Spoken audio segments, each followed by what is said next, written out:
Bonjour à toutes et à tous et bienvenue à notre webinaire collectivité sur le thème qui a l'air de rencontrer un grand succès, en tout cas sur les participants et les questions que nous avons reçues, à savoir comment intégrer vos agents de terrain dans la transformation numérique de la collectivité.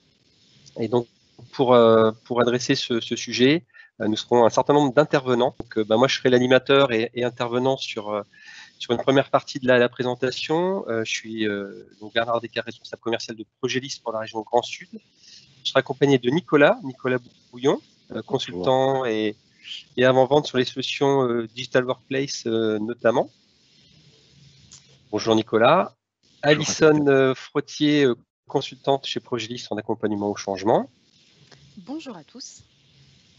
Marjorie Fernandez, qui est dans la DSI mutualisée entre la ville et la métropole de Nîmes et qui est responsable du service usage collaboratif. Bonjour. Ensuite, Jean-Michel et Anne-Sylvie, donc, qui tous les deux travaillent au sein de la ville de Nîmes. Jean-Michel à la direction d'éducation et qui est chef de service projet et usage des établissements d'accueil des enfants. Bonjour. Et Anne-Sylvie, qui est responsable du service restauration et nettoyage à la ville de Nîmes. Bonjour à tous. On vous a préparé un agenda donc, qui doit tenir sur 1 heure, donc il y a pas mal de densité, on va essayer d'être assez rapide. Ça va être en 4 volets. Un premier volet où on va parler essentiellement du contexte des collectivités et notamment de ses collaborateurs de terrain qui jusqu'à maintenant n'étaient pas forcément intégrés dans le système d'information. On fera un petit peu de contextuel avec Alison. Ensuite, Nicolas prendra la parole sur l'apport d'un digital workplace et ce que ça peut permettre de gagner ou d'apporter un sentiment d'appartenance vis-à-vis de ses collaborateurs pour la collectivité. Ensuite, la possibilité de personnaliser leur expérience au travers de plusieurs approches. Et puis, la partie la plus riche et dense, je pense, sera celle qui fera intervenir Marjorie, Anne-Sylvie et Jean-Michel sur des retours d'expérience à la fois côté métropole et ville de Nîmes dans différents domaines et cas d'usage.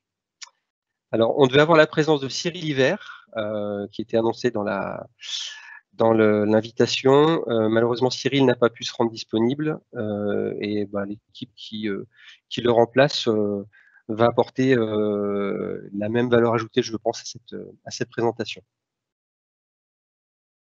Nicolas. Je vais laisser la parole à Alison pour nous recontextualiser le sujet. Tout à fait, Bernard. Je vais reprendre la suite. Du coup, notre cher ami Nicolas, je veux bien la slide suivante. Super. Alors effectivement, bienvenue dans le monde numérique, car on connaît tous à l'heure actuelle qu'on est dans des formulaires papier ou tout simplement on est doté d'un téléphone portable où on prend des photos, mais on ne sait pas comment faire intégrer ces photos pour des comptes rendus, etc. Eh bien, demain, on vous propose effectivement des devices différents avec des téléphones qui seront dotés de technologies, donc Microsoft. Donc, ça peut être des outils très spécifiques qu'on vous allez les découvrir durant ce webinaire. Et du coup, ça nécessite tout cela un accompagnement, car effectivement, le fait d'être aujourd'hui sur du formulaire papier nécessite un plan, une stratégie bien spécifique à mettre en place auprès des agents de terrain pour se projeter dans un outil où demain, ils pourront l'utiliser facilement, comme vraiment un plan de coaching. Les agents de terrain, comme on le sait tous, sont les premiers à représenter la collectivité, donc ils sont très importants auprès des citoyens. Ils sont les premiers contacts avec les citoyens et de faire remonter les incidents au sein de la ville. Et effectivement, c'est eux qui garantissent la qualité des services proposés par la collectivité. Donc, grâce à ces agents de terrain, ils sont face à des défis uniques au quotidien. Donc, c'est une population vraiment multigénérationnelle et diversifiée. Comme on le sait tous, ils sont, on va dire, peu connectés à leur équipe et à la collectivité. Ils sont un petit peu démunis dans la ville. des ressources, des outils un peu obsolètes et dépassés à l'heure actuelle. Comme on sait également que la sécurité n'est pas forcément égale dans les applications, des pratiques, des politiques et surtout dans la gouvernance de ces outils. Et aussi sont souvent mis en second plan sur la partie formation et développement des nouvelles compétences. Donc ça, je tiens à souligner tout ça, qui va permettre, dans cette slide suivante, Nicolas, permettre, donc ça c'est au quotidien, les bénéfices des agents de terrain. Donc grâce à ces nouveaux outils, on a quand même 28 minutes gagnées en moyenne par jour et par employé, ce n'est pas rien. Nous avons jusqu'à 16% de productivité supplémentaire pour les managers dans des équipes terrain.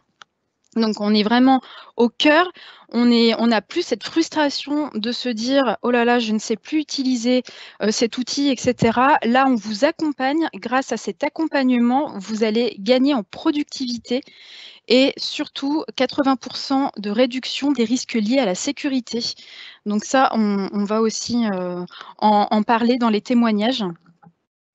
Donc, du coup, slide suivante. C'est pour moi. C'est pour Bernard. Je te laisse la parole. Alors, je vais te laisser avancer sur le slide.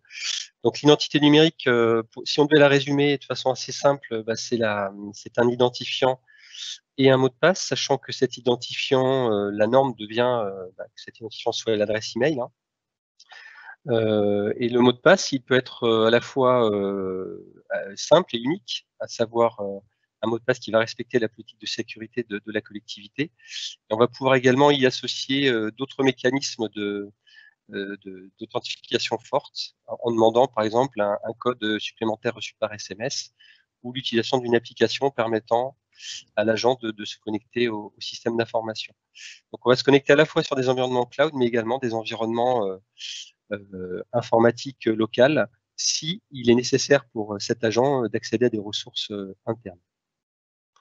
Alors ensuite, une fois qu'on a dit ça, on voit quand même que, associé à cet identifiant unique de l'agent, on va pouvoir coupler des informations venues du système RH ou des informations qui seront renseignées et complétées par l'agent, par le collaborateur, ce qui permet de façon assez dynamique et automatique de constituer par exemple un annuaire numérique pour la collectivité, d'être identifié dans un service au travers d'un moteur de recherche, de pouvoir être contacté en multicanal, c'est-à-dire non pas uniquement par messagerie, mais par peut-être chat ou appel téléphonique ou visio. Et on peut également identifier des compétences qui peuvent être complétées sur le profil de l'agent ou des centres d'intérêt pour quand on est dans une réflexion de réseau social d'entreprise. L'organigramme également qui se met à jour automatiquement, donc avec des outils et des visions qui peuvent être natives aux plateformes, mais qui peuvent être aussi complétées par des outils tiers. Je crois que c'est notamment le cas à la ville et à l'agglomération. Alors, l'identité, c'est la première étape de l'intégration au système d'information.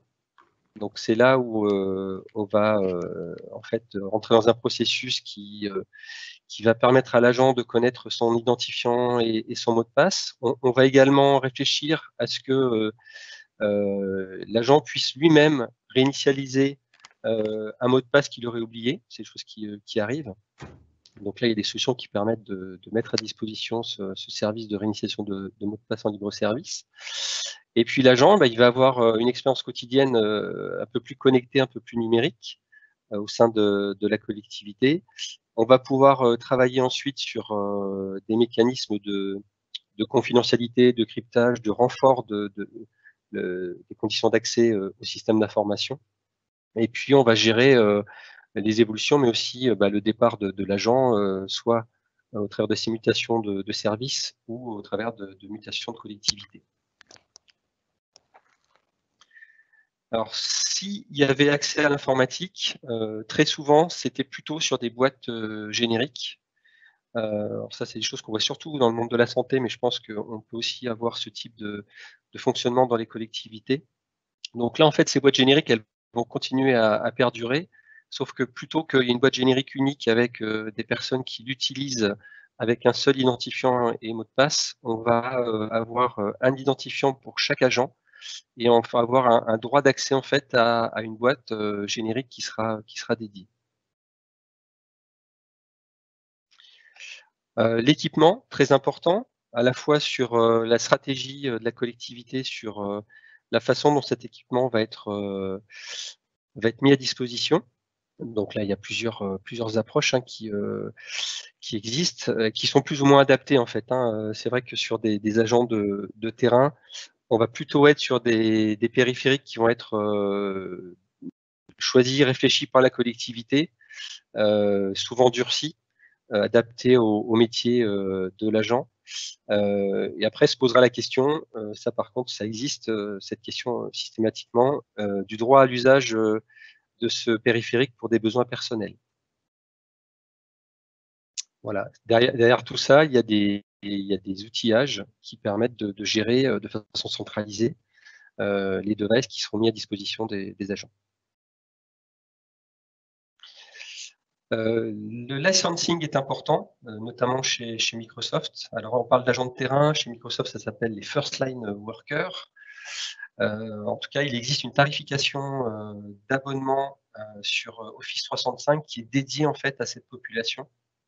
En résumé, ce sont des profils qui vont surtout accéder à l'information et aux outils de la suite Office 365 au travers de devices mobiles, donc ils sont très peu connectés, voire même jamais connectés à un PC. Donc, ils vont avoir une consommation en fait de l'information au travers d'applications mobiles ou de web. Et on va retrouver des abonnements. Alors, le premier abonnement que vous voyez à gauche permet de donner un accès à la messagerie, suite de droite, un accès à la messagerie de l'entreprise et à tous les outils de collaboration ou documents qui vont se trouver sur le cloud. L'abonnement du milieu, c'est la même chose, mais ce coup-ci, on va aussi gérer le device au travers de cet abonnement et on va notamment retrouver ici le portail en libre service pour la réinitialisation de mot de passe. Et l'abonnement de gauche, il est un peu particulier, c'est-à-dire qu'on gère le device, on donne accès à des outils de messagerie, par contre, on n'a pas de mail. Voilà, ça peut répondre à certains besoins, à certains profils, de management quand même de l'équipement, de sa sécurisation. J'offre du service, notamment Teams, et de l'accès à de l'information, à du document, à un intranet. Par contre, j'ai pas d'adresse email parce qu'on considère que c'est pas forcément l'objectif qu'on recherche au travers de cet équipement. On va passer maintenant à la partie où on va faire un passage sur le digital workplace et le rôle qu'on peut en attendre de ce digital workplace. On y reviendra de façon circonstanciée pour voir comment ça s'est passé chez un client à travers en particulier l'intervention de Marjorie et de ses collègues. Mais on souhaitait aussi revenir sur certains fondamentaux, parce que quand on travaille comme nous beaucoup sur ces sujets où viennent souvent les demandes de nos clients sur un intranet, un digital workplace, un environnement collaboratif basé sur le cloud. Nombreuses sont les questions sur la qualification de ces environnements. Et la qualification de ces environnements est particulièrement intéressante puisqu'elle va nous donner aussi des lectures fonctionnelles, des lectures d'accompagnement au changement et différentes dimensions qui vont pouvoir permettre de mettre les différents éléments nécessaires en tension pour faire des projets qui délivrent du résultat. Donc, si on reprend quelques grands fondamentaux, hein, j'ai pas inventé le schéma d'aujourd'hui, hein, c'est un grand classique qui est utilisé dans le métier ou dans toutes les universités qui travaillent sur ces problématiques de digital workplace et de collaboration, parce que ça va aussi intéresser les universitaires. L'idée, c'est qu'un environnement de travail collaboratif, il est d'abord et avant tout, et c'est là j'ai choisi l'ordre dans lequel je vous montre les choses, et de commencer par l'expérience utilisateur, c'est pas neutre. Dès les phases de conception de ce type de plateforme, on est centré sur des besoins à satisfaire et des hommes et des femmes qui les consomment et qui y contribuent. C'est quelque chose de fondamental à prendre en compte dans la conception des outils, dans les démarches d'avancement des projets. Donc, bon, après, on met en valeur quelques points. Hein. Il faut que ce soit facile à utiliser et que ce soit un point de convergence, mais on s'en doute, hein, d'un point de vue d'un intranet ou d'un digital workplace, c'est pas rajouter une source, c'est mettre une ombrelle sur un certain nombre de sujets pour favoriser l'adhésion et reconnaître les points d'accès privilégiés sur la communication et le collaboratif. Il faut que ce soit accessible, hein, on a commencé à en parler, on a parlé des périphériques et de leurs usages. Il faut se pencher sur comment on l'utilise, dans quelle situation et avec quoi, et quelle unité on est capable de donner à ces outils aussi d'un point de vue visuel qui facilite l'adoption. Un environnement de travail collaboratif, ça embrasse aussi l'accès à vos applications, alors plutôt basées sur le cloud. Et effectivement, si les plateformes sont basées sur le cloud, mais l'idée c'est d'avoir aussi la possibilité de retrouver des environnements qui dépassent les outils communs et qui rentrent dans les outils que pratiquent les différents métiers. L'idée aussi, c'est de mettre une dimension sociale dans un digital workplace.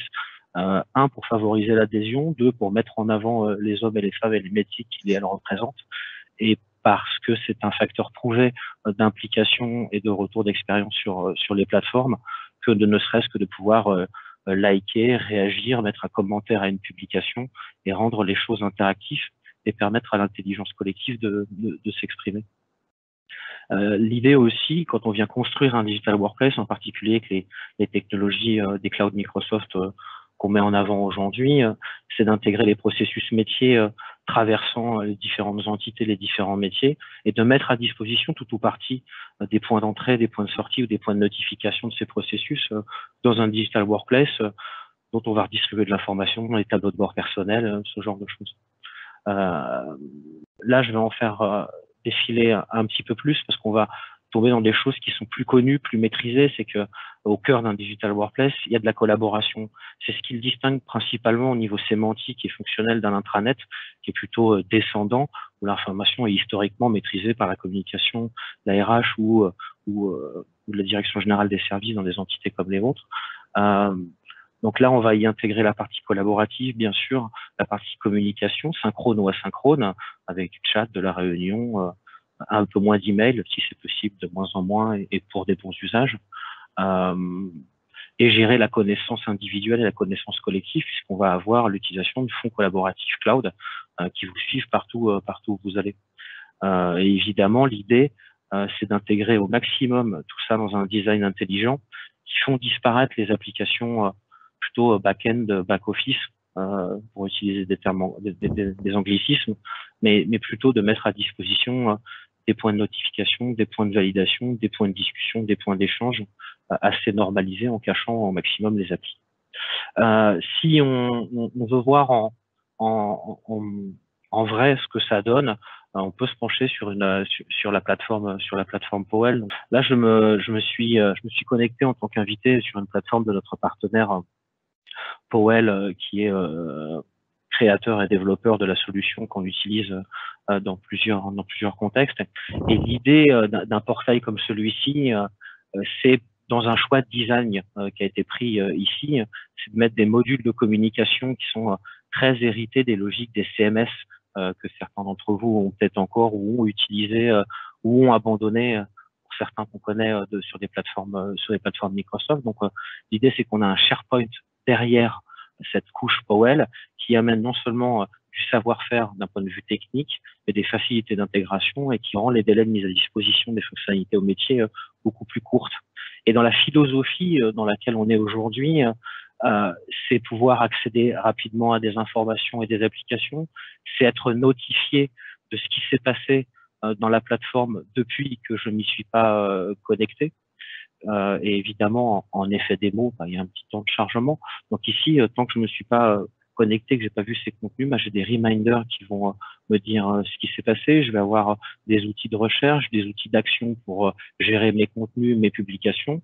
Et pour prolonger ce que disait Bernard tout à l'heure sur l'annuarisation, on va avoir des notions d'annuaire qui seront disponibles et qu'on mettra à disposition dans ce type d'application, aussi bien que de l'information sur les ressources humaines. Et si je me promène dans ce site et que je vais ici afficher un département ressources humaines dans son environnement digital workplace, dans ce portail, j'ai bien en page d'accueil un design intelligemment construit pour me faire adhérer à l'information avec un coin RH où je vais avoir en un coup d'œil les arrivées, les départs, les propositions de poste.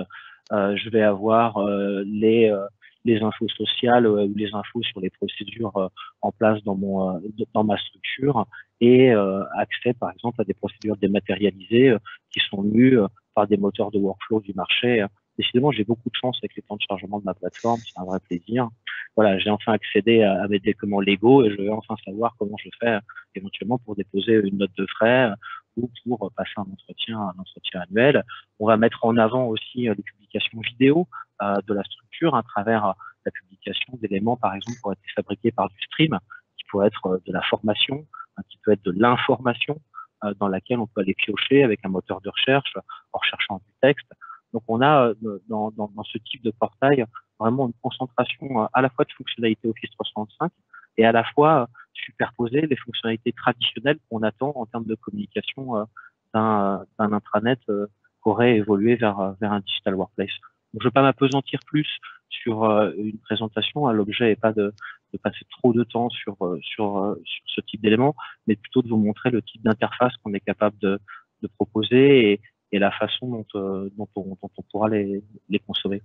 Donc, si on reprend un petit peu de recul sur ça et que on voit qu'on a, pour le préparer, effectivement réfléchi sur sa stratégie d'adoption, qui est liée à une stratégie de changement et de conduite du changement, je vais pouvoir donner la parole dynamiquement à Alison pour qu'elle fasse suivre ça de façon fluide, dans le sens où on aura spécifié avec les métiers une cible fonctionnelle et une densité, mais on va accompagner et les contributeurs et les consommateurs de ces espaces à les prendre en main.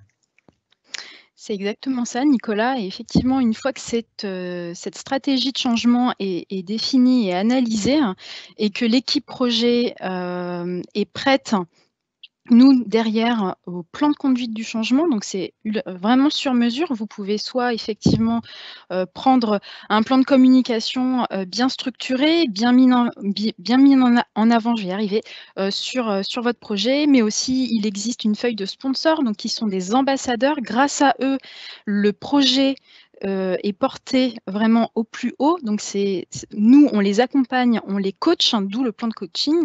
Et derrière, on va gérer tout ce qui est les gestions de la résistance qui sont très importants. Donc, il y a des arguments, c'est qu'il faut toujours faire comprendre pourquoi à vos agents de terrain, vous passez à la technologie qui est essentielle. Et il y a beaucoup moins de résistance à ce moment-là. Et une fois que c'est compris, on peut passer à la formation. Et là, c'est très fluide et c'est adopté après pour la plupart sur du long terme. Je vais vous laisser la main encore, Nicolas et Alison, sur ce sujet qui consiste à réfléchir à comment on peut personnaliser l'expérience des agents de terrain, notamment au regard de tout ce qu'on vient de se dire. Est-ce qu'il y a une démarche particulière? Est-ce qu'il y a des solutions particulières qui permettent d'adresser ce sujet? Tout à fait, je crois qu'Alison va nous raconter une histoire. C'est ça. Effectivement, on a imaginé une journée classique d'un citoyen qui repère un petit peu une anomalie au sein du parc, par exemple. Et grâce à ça, donc les citoyens peuvent, via une application, faire remonter le problème, que ce problème est remonté à des personnes qui sont liées à la maintenance de la ville. Et une fois tout récolté, les agents le reçoivent comme une pop-up sur leur téléphone ou sur leur tablette en fonction des besoins. Et grâce à ça, tout est remonté rapidement au point central pour mieux gérer les incidents. Et à ce moment-là, on peut directement traiter le problème très rapidement. Et ça peut être fait largement dans la journée, par exemple, si un agent de terrain est dans les parages, on va dire, une fois que ça pop, eh ben, on a le jackpot. Ça veut dire qu'on a résolu ce problème en peu de temps et vous avez la satisfaction des citoyens. Et ça, c'est très important. Moi, je suis citoyen de la ville de Nîmes et je confirme que ça existe. Et ça marche. C'est génial.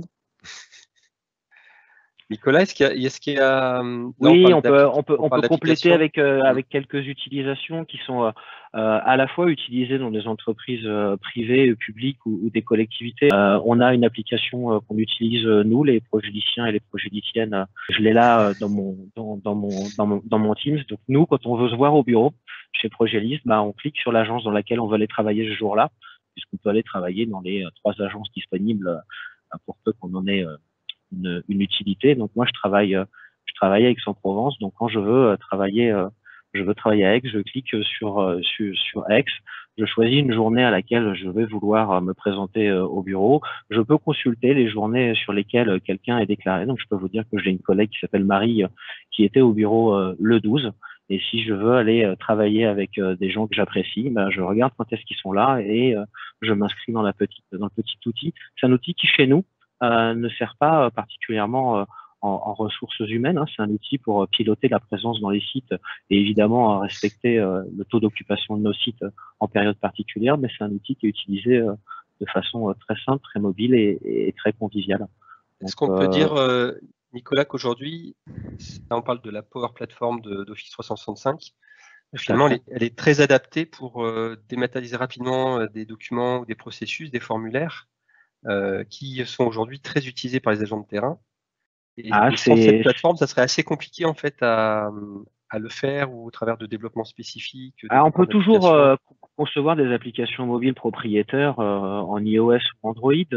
L'idée, c'est que quand on utilise la Power Platform, dont une partie des licences permettent la mise en place, par exemple, sans supplément de ce type d'application, c'est-à-dire qu'on reste dans des plans quelque chose. Évidemment que c'est l'environnement privilégié parce qu'on a les outils de la fabrication du formulaire ou du design d'une application, comme on le verra après avec nos amis de Nîmes, et on a le moteur de workflow qui va permettre d'unir les informations on-premise ou online de votre système d'information, et on bénéficie de toute la sécurité de l'environnement Microsoft au niveau de l'identité utilisateur autrice qui repose sur Azure Active Directory et ses options éventuelles de MFA ou MFA conditionnel, plus la gestion du périphérique, le tout éventuellement croisé par la gestion des données dans le tenant. Donc on est quand même capable d'aller faire des choses assez facilement et pour autant très sécurisées, voire industrialisées avec un cycle de vie, une gestion des cycles de vie applicatifs et des enrôlements utilisateurs. Et la dernière petite application dont on avait une illustration, c'est une application qu'on peut utiliser en tant qu'agent si on est par exemple dans un centre de distribution de masques ou un centre où on fait de la détection Covid et qu'on a des convocations à gérer. Eh bien, on utilise des applications, par exemple, pour scanner les convocations des gens qui, sur remplissage d'un formulaire, ont eu une invitation avec un QR code. Ils se présentent avec le QR code et avec cette petite application agent, on lit le QR code, on voit que c'est bien Nicolas Bouillon qui est venu chercher pour lui et sa famille tel nombre de masques avec l'adresse fiscale à tel endroit. Et derrière, on alimente toute une chaîne de valeur avec de la BI et les informations sont transitent via des Power Apps. Voilà pour ces quelques exemples qu'on peut montrer sur cet environnement. Ensuite, si on prend un petit peu de recul et qu'on plonge sur le côté Teams pour regarder comment avec Teams on peut aller faire de la mise à disposition encore plus rapide, encore plus facile, parce que vous avez bien compris par vos premiers usages de Teams ou vos adoptions pré-Covid que Teams est un véhicule très privilégié pour faire parvenir de la fonctionnalité. Mais là où c'est subtil en ce moment, c'est que Teams se transforme techniquement par ces dernières releases. Et Teams est en train aussi de devenir non seulement une couche de mise à disposition, mais une couche dans laquelle on conçoit directement. C'est-à-dire que maintenant, avec l'intégration de ce qui était avant le CDS, qui a changé 4 fois de nom en 3 mois et qui va finir peut-être par s'appeler Dataverse, c'est la gestion des données à l'intérieur de Teams quand on conçoit des applications. On voit pour les férus techniques que dans mon application là que j'ai créée à l'intérieur de Teams, qui est une application pour Bernard, parce qu'on travaillait sur un prototype pour que Bernard puisse gérer les adhérents du club de tennis, on a pu créer une application directement à l'intérieur d'une équipe Teams où il y a les membres de l'équipe de gestion du club et dans lequel je vais créer une source de données issue du CDS, c'est-à-dire qu'ici on va pas reposer sur des listes SharePoint, on va reposer sur une entité de commande data service qui est déportée à l'intérieur de Teams et qui a été mise à disposition par Microsoft à travers le dernier plan de licensing. Et on va pouvoir aussi avoir un certain nombre de connecteurs qui sont en train d'arriver. Là arrivent des connecteurs typés Excel à l'intérieur de Teams. Donc on va pouvoir concevoir ces Power Apps, ces sources de données et ces workflows à l'intérieur de Teams en le mettant et du coup en gardant la richesse du vecteur qui est Teams, qu'il est mobile, tablette, desktop, et c'est très intéressant pour pour aussi potentiellement nos collègues qui font de l'accompagnement au changement pour mettre à disposition la fonctionnalité. Si ensuite on prolonge le parcours en continuant à se poser la question de comment on fait pour être encore plus pertinent auprès des gens qui fabriquent et qui consomment de l'info. Là, on a vu Teams pour des contenus typés processus, ou typés équipe, ou typés dématérialisation. On peut aussi reprendre le périphérique mobile, personnel, société, comme l'a décrit Bernard, et se dire, est-ce que je peux aussi avoir une expérience dédiée en mobilité de la consommation de mon digital workplace. Il y a plusieurs façons, hein, on le verra avec Nîmes, de consommer son digital workplace en mobilité. Hein. Nativement, un Powell fait des sites responsives, mais on peut aussi utiliser d'autres options, comme des apps de chez Powell, qui nous permettent, dans les options avancées payantes, d'avoir une expérience qui va être personnalisée en fonction de qui vous êtes en mobilité. C'est-à-dire que je ne ferai pas le même contenu en mobilité sur sa tablette à Michel qui est en RH qu'à John qui est à l'équipe technique.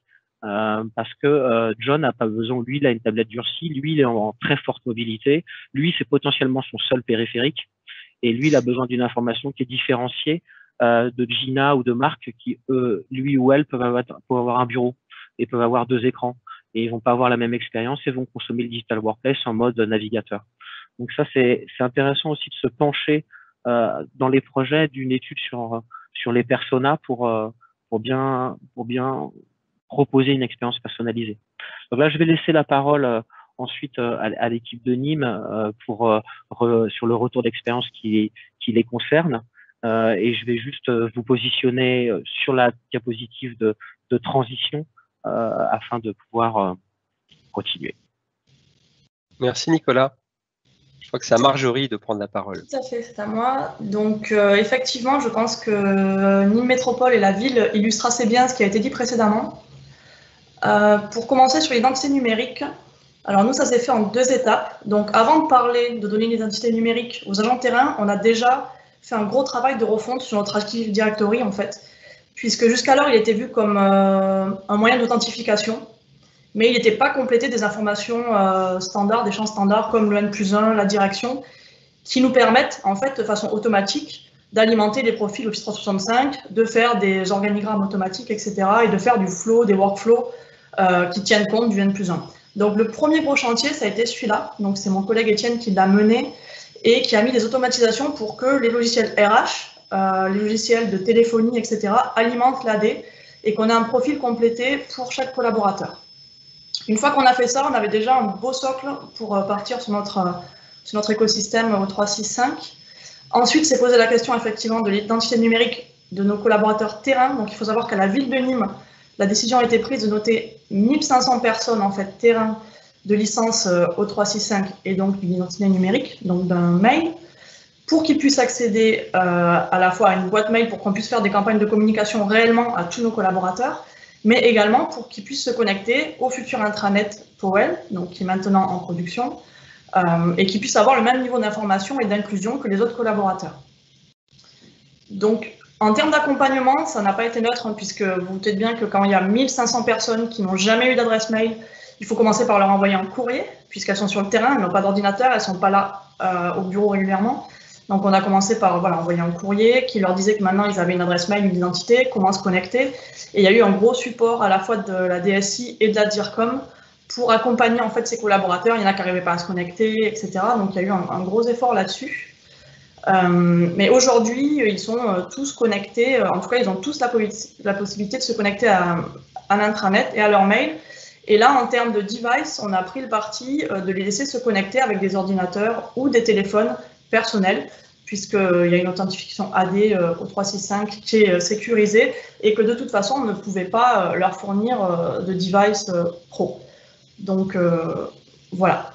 Ensuite, je vais vous parler un petit peu de l'intranet. Donc, on a mis en place, aujourd'hui, nous, on appelle ça plus le Digital Workplace que l'intranet, mais on a fait le choix effectivement de Powell, exactement pour ce qui a été dit précédemment, c'est pour avoir un vrai vernis CMS pour une DIRCOM, parce que SharePoint natif, c'était encore un peu sec. Donc ça, c'est le premier aspect. Et également pour la partie Powell Manager qui nous permettait, nous, de driver nos sites, nos site calls, etc., sans passer par des mécanismes un peu rébarbatifs du natif SharePoint, pour ceux qui connaissent un peu le back-office SharePoint. Donc là, c'est quelques captures d'écran en fait, de notre intranet ville. Donc, c'est à peu près ce qui avait été cité tout à l'heure. Donc, on a de la communication, on a du coup les profils automatiques des collaborateurs, les annuaires automatiques. On a également la possibilité d'accéder à ces Teams directement. La nouveauté en termes de com, parce que l'idée c'était d'amener une nouvelle techno, mais aussi de révolutionner un petit peu les pratiques. Typiquement, aujourd'hui, n'importe quel collaborateur de la ville peut créer une actu. Donc, il y a un slider d'actu propre aux agents métiers. Et aujourd'hui, n'importe qui peut créer une actualité sans passer par la com interne au préalable. Donc, évidemment, il y a du community management qui est fait par la com interne pour expliquer comment je fais une actu, qu'est-ce qui intéresse tout le monde, etc. Mais en tout cas, l'idée, c'est vraiment d'offrir de la collaboration. Et on a eu des actus qui ont été faites par des personnels terrain sur, ben voilà, on a eu une action sur les espaces verts et ils remontent leur actu avec la petite photo de leur intervention, etc. Donc l'idée, c'était vraiment, au-delà de l'identité numérique, d'offrir à tout le monde la possibilité de pouvoir collaborer et pas avoir un portail pur top-down. Et ce qui en fait un digital workplace, donc évidemment, c'est grâce à cette structuration AD qu'on a faite, le fait que on peut, quand on clique sur la personne, retrouver tous les documents qu'on partage avec elle, donc via le moteur Delph, on peut accéder à ces Teams, on a interfacé des flows, donc les gens voient vraiment l'intérêt. En fait, avant ce portail, ils avaient des SharePoint d'un côté, des Teams de l'autre, un organigramme PowerPoint dans un coin, etc. Et maintenant, ils ont l'ensemble de leur poste de travail quotidien qui est là-dedans, et également le lien vers l'ensemble des applications, en tout cas web, de la collectivité. À droite, vous avez juste la vision web de cette intranet. Pour l'instant, on n'a pas déployé l'appli Powell, on est vraiment en version web responsive, ça fait le job. On se posera la question pour 2021, est-ce qu'on a vraiment nécessité d'une appli qui là, effectivement, serait catégorisée par type de collaborateur. Donc voilà pour la partie Powell. Ensuite, effectivement, ce qu'on a fait, c'est qu'on a accompagné assez fortement l'usage de Teams. Donc ça, on a commencé il y a maintenant presque 3 ans. On a pris le parti de ne pas, dès le début, industrialiser la mise en place de Teams via des coms un peu grande échelle, from scratch. On n'a pas travaillé comme ça. On a accompagné au cas par cas, dans des ateliers, direction par direction, un petit peu à l'opportunité. Donc tout à l'heure, vous avez mes collègues de la direction éducation qui vont témoigner. C'est la première direction, typiquement, qu'on a accompagnée sur Teams. Ils étaient en pleine restructuration. Ils avaient une grosse restructuration de leur direction. Et leur DGA s'est dit, puisque je restructure avec une volonté de fluidifier la communication dans les équipes, d'avoir quelque chose de matriciel et d'avoir vraiment une dynamique collaborative dans ma direction, c'est peut-être le moment de poser la question également des outils qui vont driver tout ça. Donc en fait, on les a pris dès le début de leur réorg et j'ai mené pendant plusieurs mois des ateliers, des workshops avec eux sur comment ils allaient faire leur réorg, comment les acteurs allaient discuter pour mettre en place pas juste un outil qui serait vu comme un outil de plus, mais quelque chose qui est au sein de leur collaboration quotidienne. Alors Jean-Michel va en parler tout à l'heure. Quand on l'a fait au départ, il n'y avait pas les canaux privés, donc ça a été un peu plus compliqué, puisque avec la gestion des droits, c'était un peu plus une usine à gaz. Maintenant, avec les canaux privés, ça aurait été beaucoup plus simple. Mais il y a quand même de très très beaux exemples, je pense, à la Direduc sur Tips. Et donc, on a accompagné pas mal de directions comme ça à l'opportunité pendant 2 ans. Et puis, il y a eu le Covid, télétravail pour tout le monde. Et là, même les directions qui étaient encore un petit peu réticentes, qu'on n'avait pas encore pu accompagner, elles ont dû basculer, mais on avait suffisamment accompagné pour qu'en fait il y ait un background d'utilisateurs clés, de gens qui connaissaient, et que ça se passe quand même très très bien. Enfin, il faut savoir que pendant le Covid, nous, en termes d'usage Teams, on a fait x1000, enfin c'est énorme. Donc, et ça quasiment sans douleur. Enfin, je pense que je parle à la place des directions métiers, mais on a eu très peu d'appels pour de l'accompagnement. Donc je pense que cette vision d'accompagnement pendant 2 ans au préalable, direction par direction et vraiment personnalisée, a quand même porté ses fruits pour que le jour où tout le monde soit balancé dans le grand bain de façon un petit peu involontaire, ça se passe quand même assez bien. Et donc Teams est quand même devenu un outil central de la collectivité aujourd'hui. Voilà, je pense que l'accompagnement, c'était assez clair. Et donc je vais passer du coup la parole à Jean-Michel, qui a mis en place des Teams assez sympas avec des personnels terrain dans les directions auxquelles il a participé. Oui, donc j'ai eu la chance de mener 2 expériences. puisque je suis arrivé depuis 1 an dans la direction de l'éducation. Auparavant, j'étais à la direction de la construction. Donc, ma première expérience a été de mettre en place ce Teams avec mes équipes qui étaient en charge de la maintenance du patrimoine de la ville de Nîmes. Donc, j'ai réussi à emmener toute mon équipe dans cet outil, qui est un outil collaboratif, qui met beaucoup de transversalité, qui permet de donner une vision globale aux managers.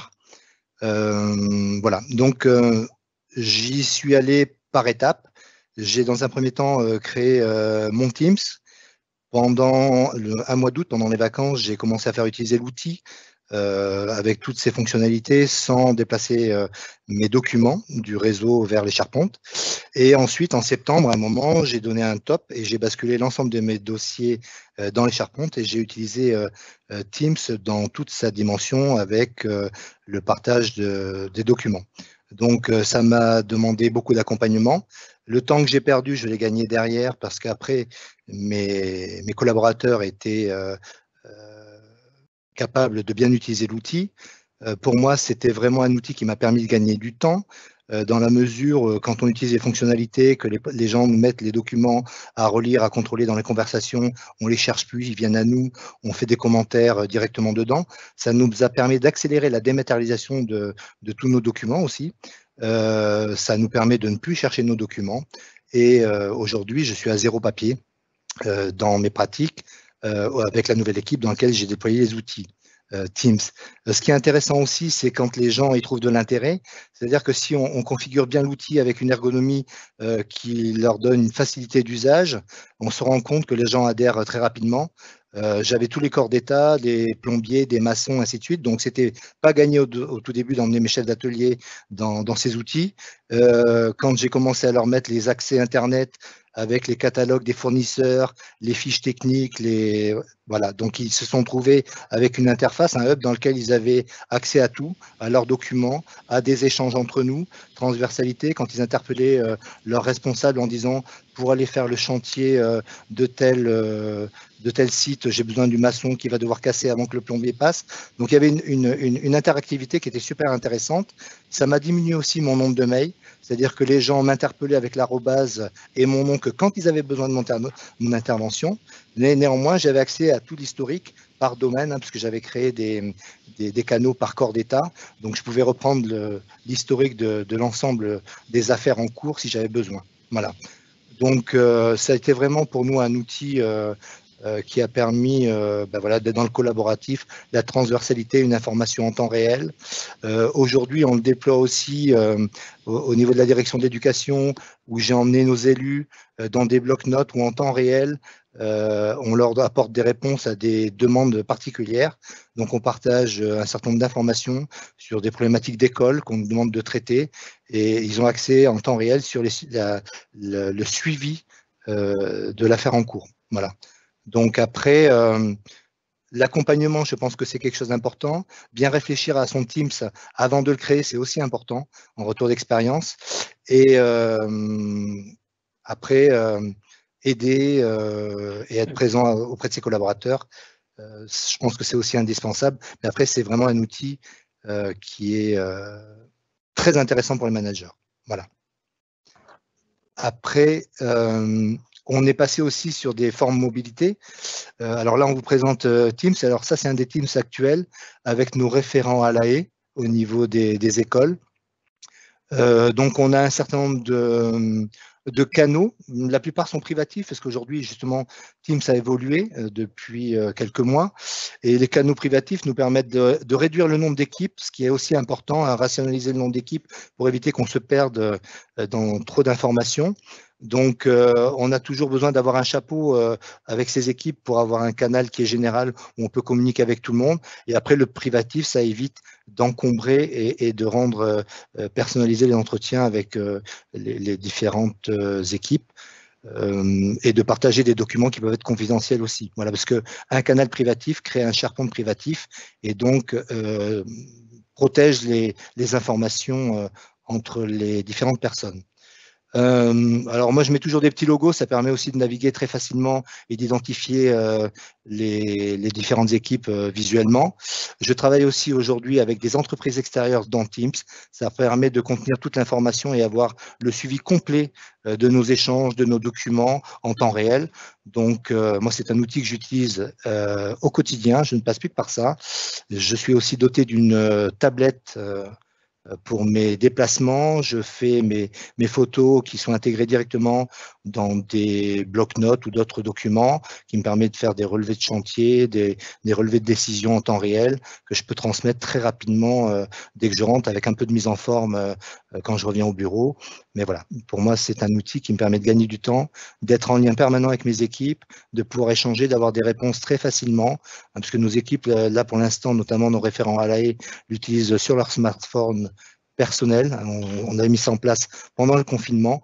Donc, ils se sont très rapidement appropriés l'outil. Et du coup, ça nous a permis d'être en lien opérationnel et de traiter les problématiques d'école pour les reprises et la période post-confinement. Voilà. Je vais peut-être passer la parole maintenant avec à Anne-Sylvie, derrière. Merci Jean-Michel, très intéressant. Hein. Très, très intéressant. Anne-Sylvie, vous avez la parole. Oui, je la prends. Donc, nous, on a mis en place le service restauration-nettoyage. Pour la petite histoire, 2 agents de terrain qui contrôlent le nettoyage sur 83 écoles de la ville. Ils contrôlent 5 sociétés.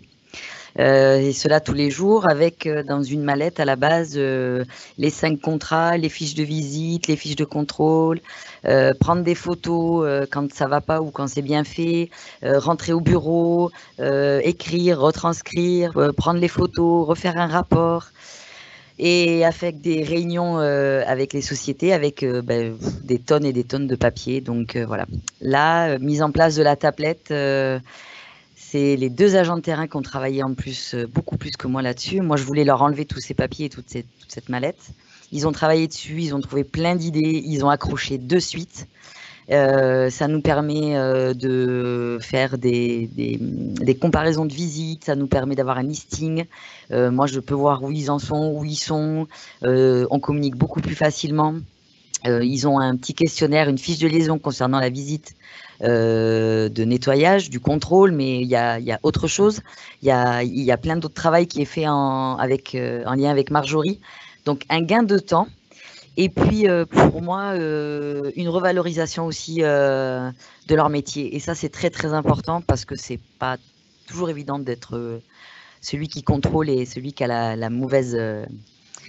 comment on va dire, la mauvaise image. Et là, bien, il y a une revalorisation un petit peu de leur métier, de leurs compétences. Et en fait, du coup, ils trouvent plein d'autres idées et c'est un très, très bon outil. Franchement, on en est vraiment très content. Merci Anne-Sylvie. Donc, pour préciser un petit peu techniquement, bon, vous l'avez vu, c'est du Power Apps. On a géré un mode connexion hors connexion, puisque parfois les contrôles peuvent se faire dans des endroits, des écoles, des sous-sols qui ne sont pas forcément connectés. Donc, on a souhaité avoir ce mode connexion hors connexion à la demande des équipes d'Anne-Sylvie.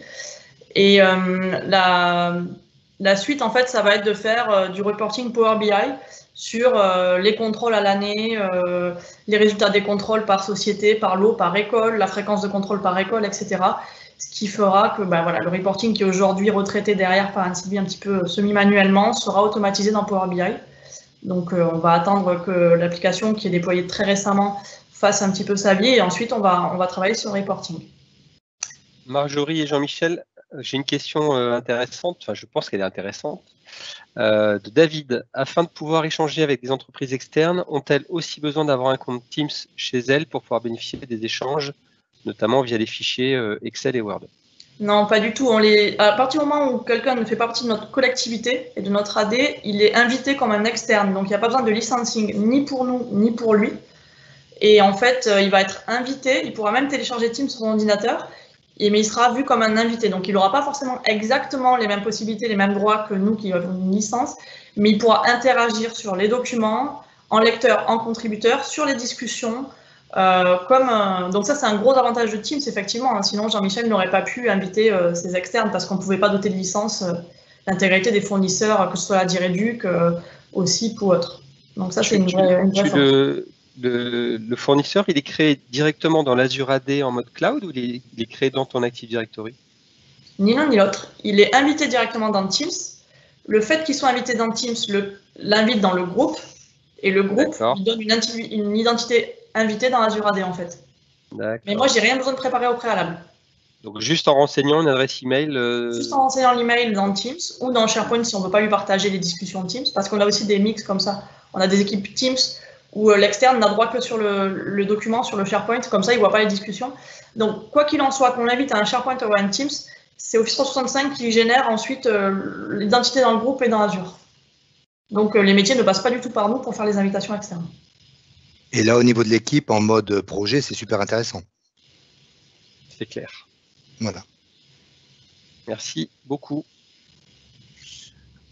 Il y a encore. Ouais, on est peut-être un petit peu short niveau timing, juste pour vous dire que là, on est pas mal, Marjorie, on est pas mal. Bon, ouais, on est pas mal. Donc, le gros projet là, on devait le déployer ce mois-ci, mais avec effectivement le confinement, les conseils d'école ont été suspendus. Mais l'idée, c'est qu'il y a des conseils d'école effectivement dans chaque école avec le directeur, les élus correspondant à cette école, des parents d'élèves, etc. Et il y a des questions qui sont posées pendant ces conseils qui demandent des interventions des directions métiers chez nous, que ce soit les bâtiments, l'éducation, la voirie.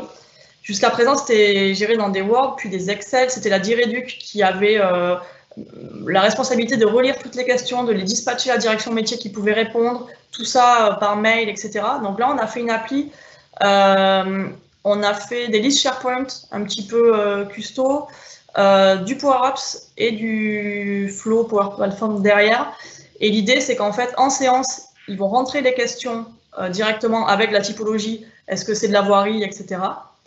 Toutes les questions qui sont rentrées sont rattachées à un conseil d'école. Elles partent à l'élu qui a siégé au conseil pour qu'il puisse les relire, éventuellement les reformuler avant envoi à la direction métier. On a un workflow qui ensuite, quand c'est validé, envoie à la direction métier. La direction métier répond en disant, ben voilà, il y a un souci voirie, on va intervenir telle date, ou on ne peut pas intervenir, c'est comme ça, ou on va changer telle particularité. Et l'idée, c'est qu'avant, pour avoir les réponses, vu que ça transitait par des mails, des Excel, en gros, les élus avaient les réponses une semaine avant le conseil d'école suivant. Là, ils ont la vision en temps réel de tout ce qui se passe et ils sont à même d'avoir préparé le conseil en ayant toutes les réponses. Donc ça, on va le déployer dès que les conseils d'école reprennent en physique. Et l'ambition à terme, c'est de l'ouvrir également. Donc là, aujourd'hui, ça sera ouvert aux directeurs d'école, aux élus et aux directions métiers. Et l'idée à terme, si ça fonctionne bien, c'est également de l'ouvrir aux parents d'élèves délégués pour qu'ils puissent voir en toute transparence les réponses qui ont été apportées par école. Et pareil, derrière, on aura un Power BI qui va dire par école le nombre de questions, les investissements faits, parce qu'on aura, quand il y a des interventions métiers, le coût, et ça permettra de rationaliser un petit peu tout ce process. Voilà. Merci Marjorie. Il se trouve que nous aussi, on a des questions, Marjorie, mais liées au webinaire. Voilà, qui enchaînent derrière. On a 6 ou 7 questions qui nous ont été posées avant la diffusion. On va les passer une par une. Je crois que c'est pour Alison, cette première question, sachant que, Alison, j'ai une question qui a été rajoutée là dans le chat. Pouvez-vous citer quelques actions concrètes d'accompagnement des agents de terrain? Donc, je pense que ça va aussi rejoindre cette question. Alors, pour répondre un petit peu, déjà d'une, les arguments clés de la conduite du changement pour l'adoption des outils, déjà bien communiquer sur le projet, sur pourquoi un nouveau projet est en place, communiquer sur les bénéfices de ce changement pour les agents de terrain au quotidien. Et pour répondre un petit peu à la question qu'on a sur le chat, nous, on n'hésite pas à aller voir les agents de terrain, à voir comment ils travaillent. Nous, ça nous importe pour pouvoir établir un plan d'accompagnement. Et déjà, d'une, ça fait toujours plaisir aux agents de terrain où on s'approprie un petit peu leur métier, de savoir comment ils travaillent.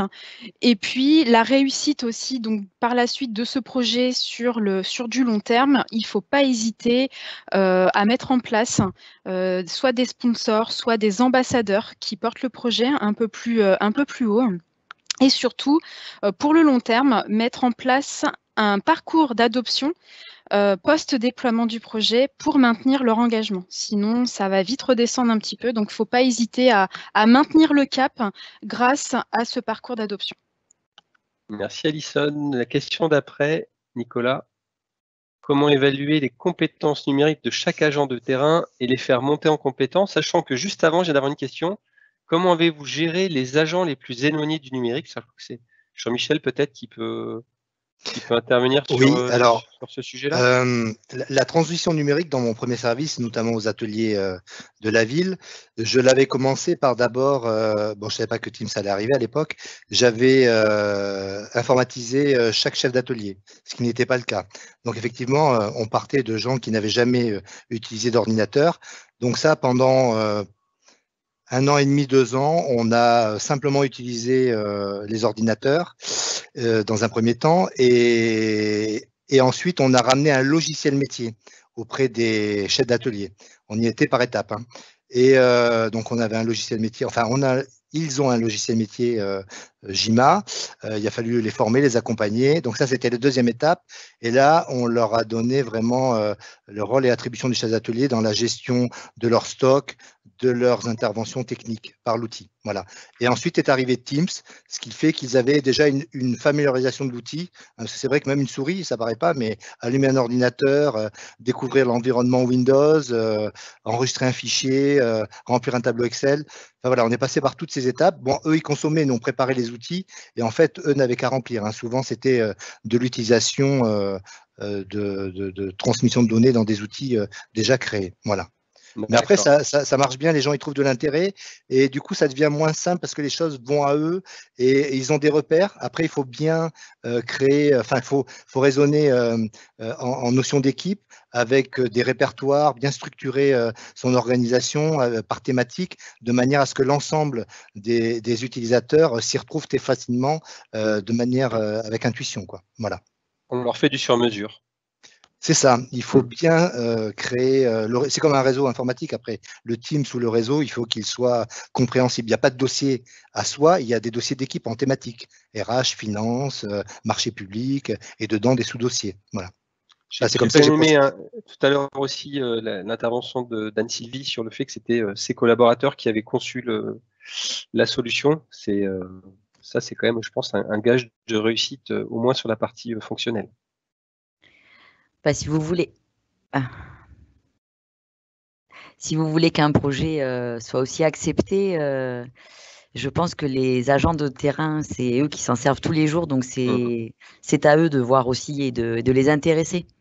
Et en fait, même s'ils sont un petit peu réticents au début, quand vous leur faites comprendre qu'ils vont gagner du temps et qu'ils vont valoriser aussi leur travail et que ça va remonter aussi officiellement tout ce qu'ils font tous les jours, qu'on va pouvoir montrer plus haut tout ce qui est fait, tout ce qui est établi, ça aide. D'accord.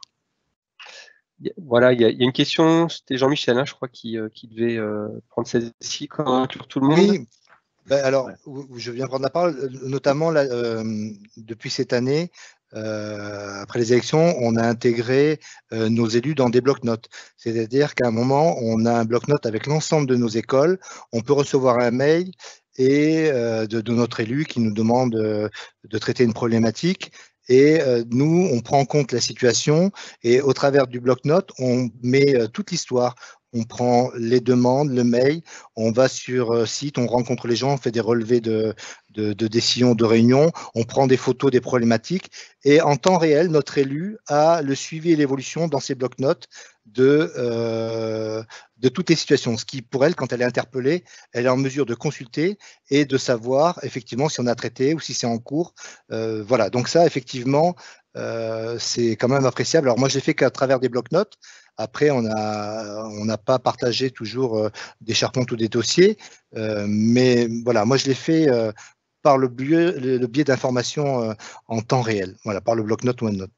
Merci Jean-Michel, super intéressant. Alison, je crois que la question d'après, elle est pour toi. Comment mesurer le succès d'une transformation numérique? Alors, pour cela, il faut que des indicateurs clés soient définis pendant la phase de préparation du projet. Ça permettra de mesurer de manière objective l'ancrage des nouveaux usages et réagir sur des points précis d'amélioration.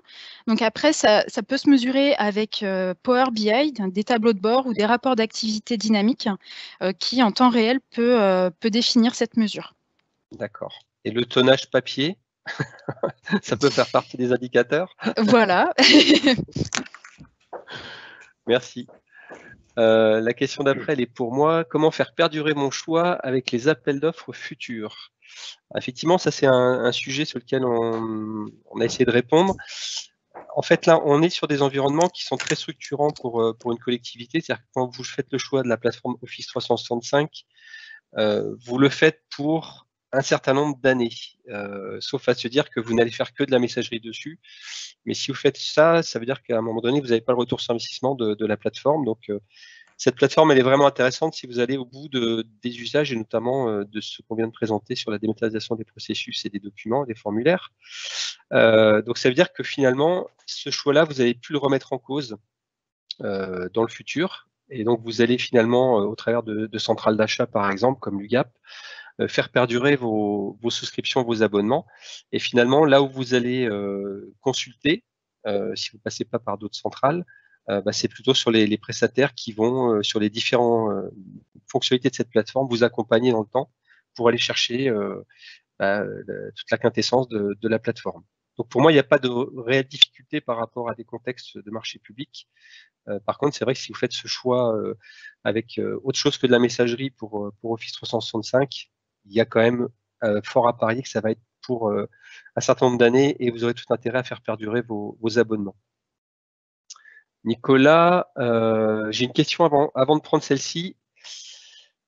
Est-il possible qu'un contributeur n'ait accès qu'à une partie des formulaires pour compléter sa partie? La réponse est oui, tout dépend comment tu as fait ton formulaire, avec quoi il est fait et où est-ce qu'est mis la sécurité sur les champs.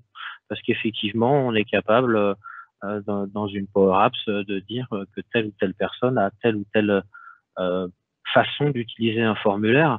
L'idée, c'est aussi de se dire, un formulaire, c'est un regard sur l'information et l'information n'est complétée qu'à travers plusieurs regards. Donc, le même formulaire peut transiter d'un métier à l'autre, être enrichi, itéré, et tout dépend en fait du design dont on a besoin. Mais effectivement, ce genre de sujet, on sait le prendre en compte. Ouais.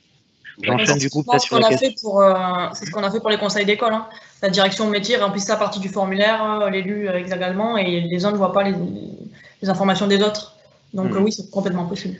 Tout à fait. On avait une question après sur les architectures qui permettraient une gestion de bout en bout des problématiques d'intervention sur le terrain. Il y a plein de façons de prendre cette question. Et il y a plein d'axes sur lesquels y répondre. J'ai juste mis un joli diagramme d'un collègue du marché qui s'appelle comme moi Nicolas, mais qui s'appelle Kierman. Donc je l'ai rendu grâce sur ce schéma, dans le sens où Nicolas a mis à plat.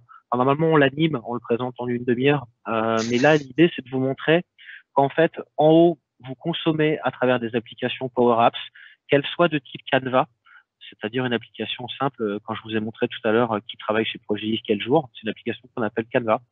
Vous allez avoir des applications qui sont plutôt orientées interface type ERP, produits de compta, qui sont issus du monde Dynamics, qui sont des modèles driven. Et puis, vous allez aller jusqu'à être capable en Power Apps de fabriquer des portails type site web. Donc, ça, c'est la façon dont vous le consommez au bout dans l'architecture Microsoft. Ça veut dire que ça se consomme avec des applis, des navigateurs ou ça se met en mode site web. Après, il y a de l'automatisation. Dans tous ces processus, il y a une couche d'automatisation.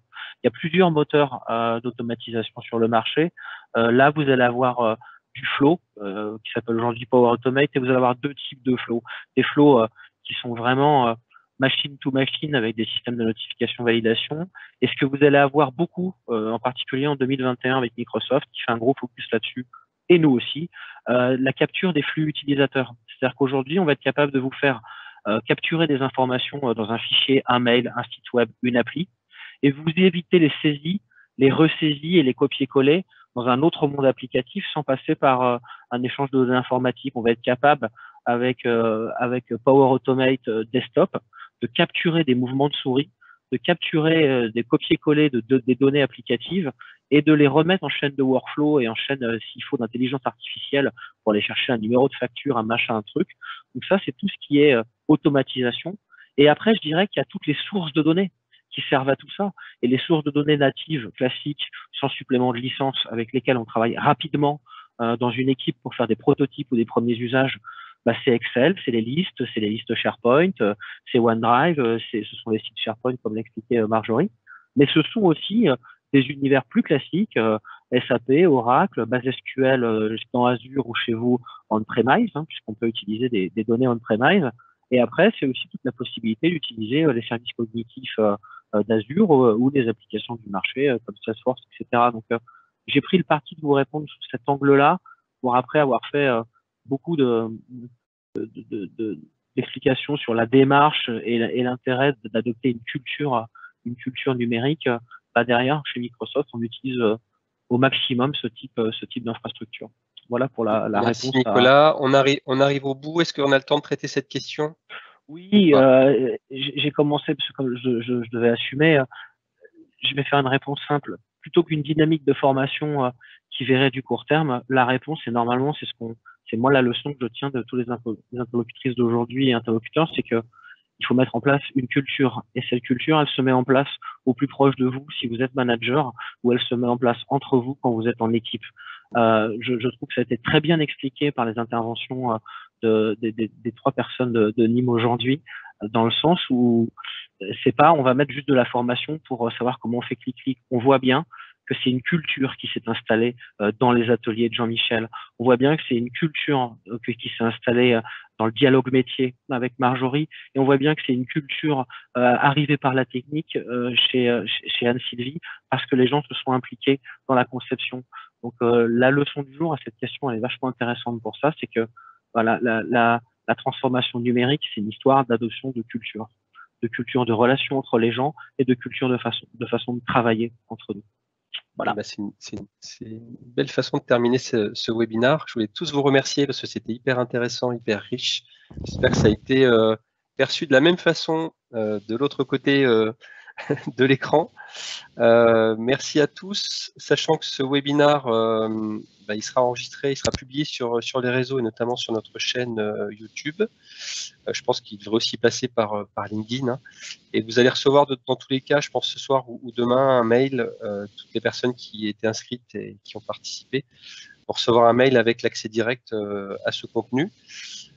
Sachez que Progelis accompagne pas uniquement la ville de Nîmes et la métropole de Nîmes sur ces sujets-là, et qu'il est possible de démarrer sur des cas d'usage déjà identifiés au travers de financements Microsoft, donc c'est toujours soumis à éligibilité, mais on a quand même pas mal de ressources financières chez l'éditeur qui permettent d'accompagner les collectivités sur les premières étapes qui permettent d'avoir de suite un premier retour de bénéfices.